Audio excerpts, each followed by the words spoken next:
Don't be like completely delusional. Took the vision in my head and brought it into reality. I wish myself the best for going through that. How could we do anything besides just survive? Maybe the winter wouldn't be so bad.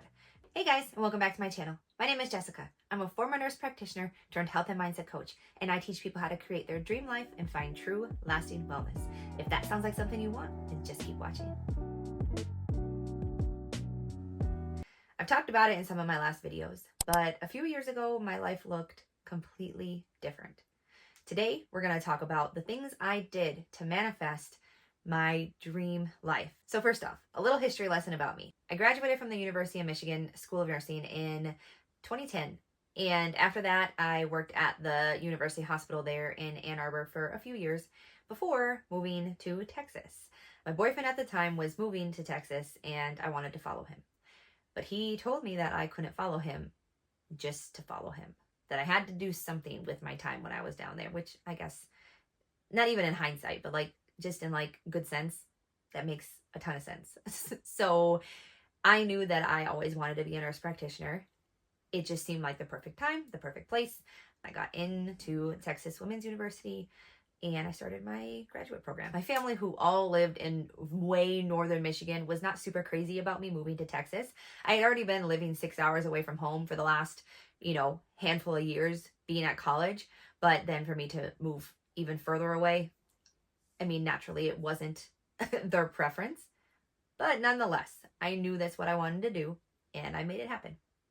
That relationship did not last very long after I moved to Texas. But shortly after that, I met my now husband, finished grad school, and started working as a nurse practitioner. Got a job at a women's health clinic that was part of a much larger hospital system. There was many different clinics as all part of this massive hospital system. And that's where I worked for 5 or 6 years, doing birth control, prenatal checkups, and pap smears.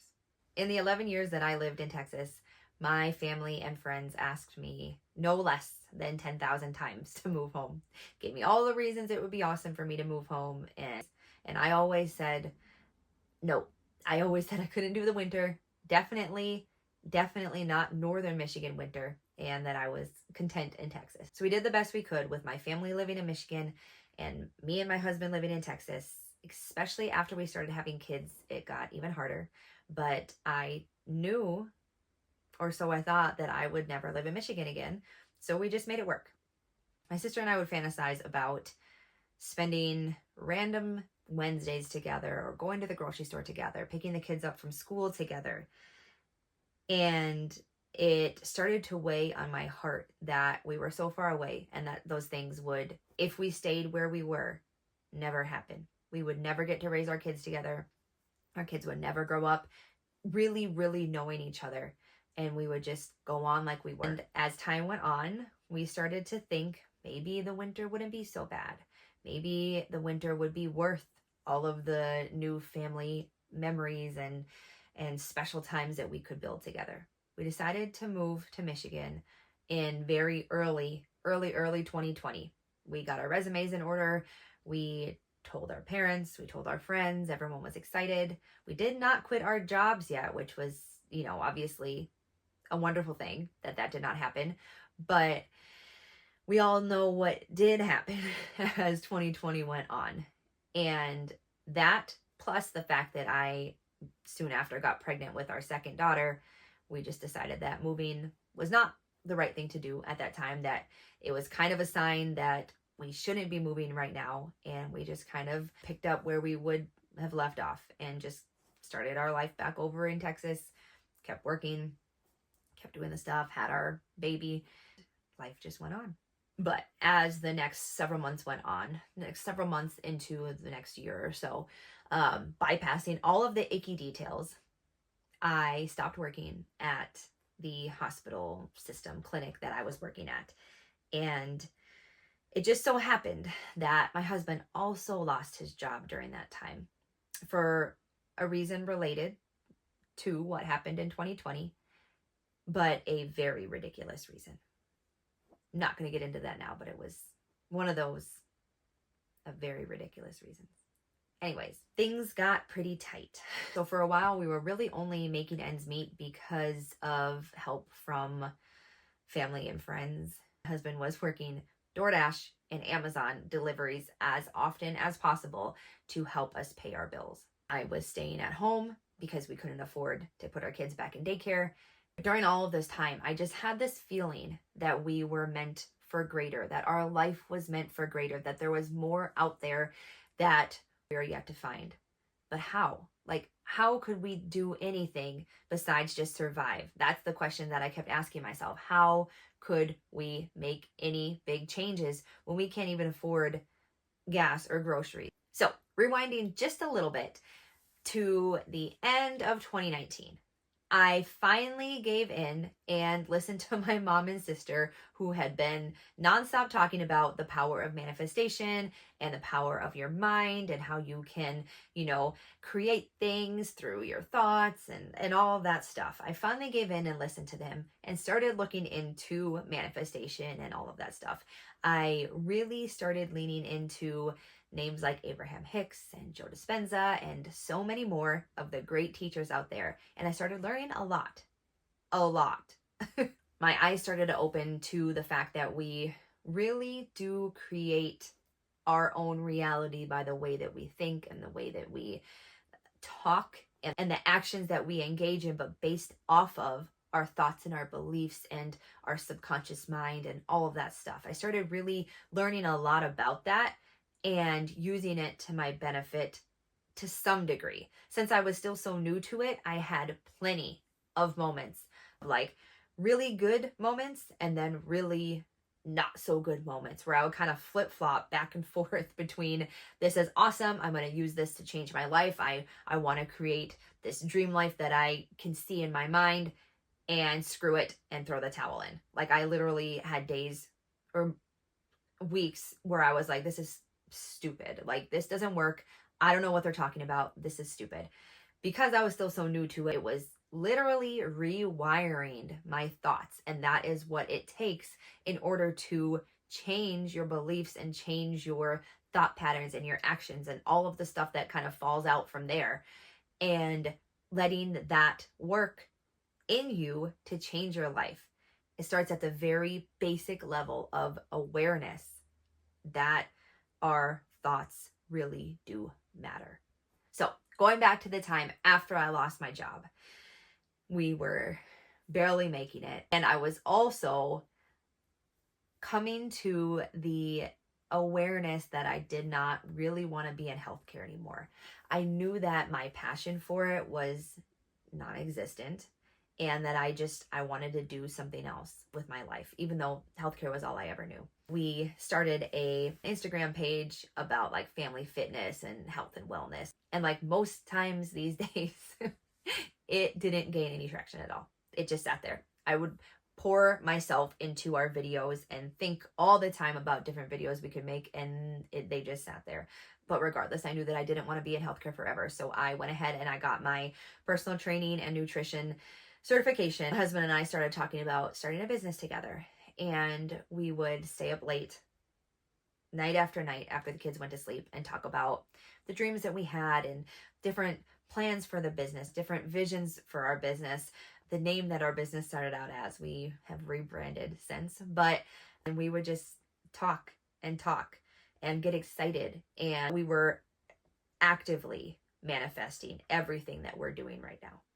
However, since Texas is pretty highly populated and there is an abundance of trainers and gyms and health coaches, our business was stagnant. Isn't even the right word. It didn't even get off the ground. We had a couple clients, I guess, ever, but people that knew about us through other people, but definitely not enough to even pay any of the bills, really. So since I was so new to the whole manifestation process, I thought that for some reason life was just being hard just because, that it wasn't working out because it wasn't supposed to work out, and that we should just give up and let it kind of fall away.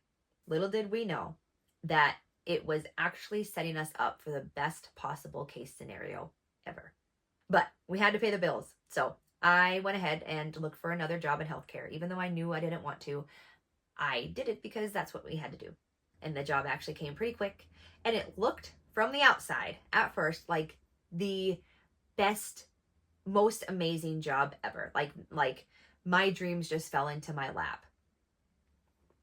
It was a really pretty clinic in a really nice area of town, really good perks, and lots of fancy free lunches from drug reps, just to name a few of the things. But I was pretty quick to find out that this was all just a facade for a really horrific clinic environment. I have story upon story upon story. I've touched on it a little bit in one of my last videos, and I might talk about it in more detail in the future. But probably, I don't want to say probably, the worst experience in healthcare of my entire career happened there. You know, we're on to bigger and better things. That's all in the past. I wish them the best, and I wish myself the best for going through that. Anyways, but this whole entire experience, the job, the quitting, all that I went through during that time was preparing me and transforming me, and just this huge monumental time period in my life, in our life, that I wouldn't change for the world. Even though it was messy and ugly, I wouldn't change going through that for the world, because it taught me so much about myself, about how strong I am, about how sure of myself I can be. I didn't know that before this experience, and it brought that out of me, because I had to stand up for myself in situations that I never, ever thought that I would have had to. It brought my voice out of me. And without that experience, I wouldn't be where I am today. So very soon after I quit that job, my mom asked me for the 10,000th time to move home. And even though I had said no 9,999 other times, this time felt different. This time felt like, hey, I think that's what we need to do. A little bit of excitement, even though it was a lot of fear, a little bit of excitement, that little twinge of excitement. And I knew that this was something we had to explore. I started leaning really heavily into gratitude, journaling, visualization, and even scripting. Writing down how you see your life, things that you want to happen, writing it down as in like the present tense. So I want to share a scripting journal entry that I wrote probably about 2 years ago. And it's just really incredible to see. I am so grateful that we are now more financially comfortable. I am beyond grateful for this. There are no words, honestly. It is the most incredible thing. I am also incredibly grateful for the difficult financial times we went through in the past, because it gave us so much knowledge and stamina to keep going during those times. I'm so grateful for all of the wonderful teachers we have encountered along the way and how they changed our lives. Being acknowledged for helping so many people change their lives is such a wonderful blessing, and we do not take that lightly. We love every minute of what we do, and every single person we have helped has helped us back in some way, whether through teaching us something about life or about ourselves or any of the other beautiful ways. All of our clients have helped us just as we have helped them, and we are eternally grateful to every single one. I am so grateful that we are able to rise up out of our difficult situation a few years back and to completely change everything for the better. We have always been on the exact, perfect, right path that we were supposed to be on, and I am so grateful that I was able to recognize that when I did and not a moment later. Y'all, I wrote that in the height of our troubles. No money. I wrote that before we moved to Michigan. So scripting is really powerful, really powerful. And if you want to create something or change something in your life, scripting is one of the biggest things that I can recommend. Scripting, and also, like, along with it, visualization. So you're writing the things down that you want to happen in the present tense. And as you go through your day, or like I started doing it right before bed, because many of the great teachers that I learned from taught me that as you're falling asleep is such a powerful time. So as I was falling asleep, I would imagine that I'm going to bed and that tomorrow is how I like envision my life to be. Some of those ingredients were making my own work schedule, time freedom, running a business with my husband and really truly helping people, doing stuff that we love, getting to plan our day out how we want it to be, and being able to use the creative side of me that in the healthcare world was never able to get used. Being able to use that really deep, fun, creative side of me that I love so much about myself, being able to use that on a regular basis. These were the things that I would visualize as I was falling asleep.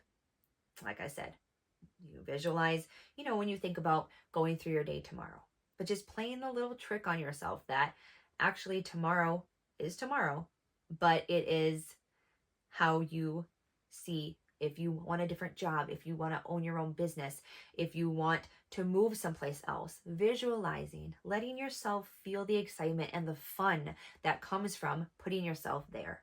And I'm not talking about all day, every day. You don't be like completely delusional. You have to live your life now as well. And that's another part of it, is gratitude for now. But you're also able to go into your imagination and create however you want your life to be. And I can tell you from experience that it works. So yeah, I started getting up super early and I would sit and meditate and listen to motivational content and work on, kind of rewiring some of the trauma that I had been through, that we had been through recently, and working through it and letting myself feel those emotions and visualizing and journaling. And I also, during that same time, started writing a daily gratitude list every single day before I went to bed. I could not go to sleep without writing my 5 things. And I kind of touched on this in a previous video as well, but I made myself make them different every day. Like, never write the same thing down, even though every single day you're grateful for your family and your kids and your parents or your husband or your house. You're grateful for those things every day. But when you get in the habit of searching for different things all throughout your day, it is like magic as far as the beauty and the joy that will come into your life when you go through your day noticing all of the things you're grateful for and then writing them down. Anyways, another long story short, we were able to find enough people to help us move, enough angels to help us move. We sold what we could, packed up what we needed to into a massive U-Haul, and moved our little family across the country from Texas to this small little town in northern Michigan. And y'all, when I say small, we have one stoplight, just one. One stoplight. And I used to hate the size of this town when I was a kid. I hated how small it was. I hated that everyone knew your business. And I could not wait to move on to bigger and better things, or so I thought. I still am immensely grateful that I did make that move, and I moved away and got to experience different things and different places and different cultures. And I'm so grateful that I pushed my small town little self into all of those situations. But boy, oh boy, am I happy to be back here. I am so happy to be back here. It feels completely different as an adult having my own kids. It feels completely different. And we are as happy as we've ever been. But none of that would have happened if I didn't start with all of the changes that I made to myself, to my actions, to my beliefs, to the things that I imagined for our life, letting my mind open up and say, hey, this is kind of big, but I want it to happen, and I know that it can. It took a lot of trust in God. It took a lot of trust in ourselves. It took allowing ourselves to be guided by the universe and to really lean into this beautiful trust that we all should have in the higher powers that be, whether you believe in God or the universe or whatever spiritual entity that you believe in. Doors have opened that only God could open. We know that with zero doubt. And we are watching the things unfold in our life that we used to sit up until 1 a.m. and talk about in the kitchen. And it is the absolute most amazing thing that I've ever witnessed, aside from our kids being born. Absolutely the most incredible thing ever. The cool thing is that you can do that for yourself also. Let yourself believe in your dreams. Really, truly believe in your dreams. And know that as long as you believe, you just need a little bit of faith, the size of a mustard seed. All of those things can happen. Sometimes it might not look exactly like you want it to look. You might have to lose something in order for something better to come in. But try not to see it as losing something. Try to see it as making room for that dream or whatever it is, that blessing to come through. So I'll leave you with this. I used to use this analogy all the time when we were still in Texas, when we had no money, when we had no visible indication that anything was actually moving, that anything was changing, that anything was happening. But I just knew it in my gut that things were happening that I couldn't see. So, this analogy, I didn't hear this anywhere. I just came up with this myself. Imagine you're on a plane and you're going someplace wonderful.